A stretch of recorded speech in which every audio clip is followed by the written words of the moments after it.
আমার ডিরেক্টররা যে আসলে ওইভাবে করে আমাকে নিয়ে ভেবেছেন এবং একটা গল্প আমার কাছে নিয়ে এসেছেন, এই জন্য সানি সারোয়ার ভাইয়ের কাছে আমি গ্রেটফুল। কারণ ওনার সাথে আমার কথা হয়েছে প্রায় ৮-১০ বছর আগে কোনো একটা সিনেমার জন্য উনি আমাকে অফার করেছিলেন। তো আমি তখন ওনাকে বলেছিলাম যেদিন লিড ক্যারেক্টারটা মেয়ে করতে পারবেন সেদিন আসবেন। সো উনি লিড ক্যারেক্টার মেয়ে নিয়ে আসছে ১০ বছর পর। সো কাজটা করা হলো, ভালো লেগেছে কাজটা করতে, কারণ আমি কখনো পুলিশের ক্যারেক্টার করিনি। আর একটা মার্ডার মিস্ট্রি, এটার ইনভেস্টিগেশন করছে একজন ফিমেল, এটা আমার দেখতে স্ক্রিনে খুব ভালো লাগছে, দর্শকও খুব পছন্দ করছে, ভীষণ ভালো লাগছে। দর্শক যেভাবে আসলে রেসপন্স করছে আমরা খুবই খুশি, আমরা এটাই আশা করেছিলাম।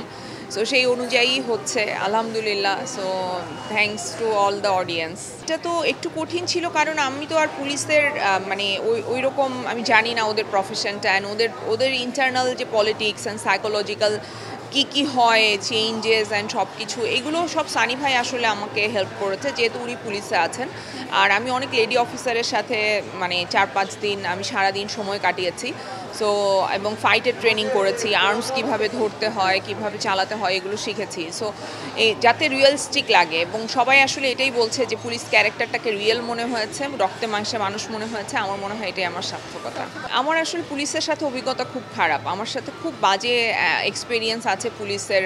আসলে সেটা আমি ২০১৪-র দিকের কথা বলছি। তো আমার এক ধরনের নেগেটিভ ইমপ্রেশনই ছিল পুলিশের উপরে, এবং জুলাইয়ের গণঅভ্যুত্থানে তাদের যে ভূমিকা, সেটাতেও আসলে আমি খুবই হয় না যে অসন্তুষ্টই ছিলাম তাদের উপরে। কিন্তু যখন আমি এই চরিত্রটা করেছি তখন আমার তাদের প্রতি এক ধরনের সহানুভূতি তৈরি হয়েছে, বিকজ তারাও রক্তে মাংসে মানুষ, আসলে ভুল ত্রুটির ঊর্ধ্বে কেউ না। তো ক্যারেক্টারটা করতে গিয়ে আমার তাদের প্রতি এক ধরনের ভালোবাসা, ভালো লাগা তৈরি হয়েছে। এই জন্য সানি সারোয়ার ভাইয়ের কাছে আমি গ্রেটফুল। আর সবাই আসলে মানুষ, সবারই ভুল হতে পারে, বাট আলটিমেটলি গিয়ে আমরা যদি আমাদের ভুল সংশোধন করে সামনে আগাই, তাহলেই আমাদের জীবনের সার্থকতা।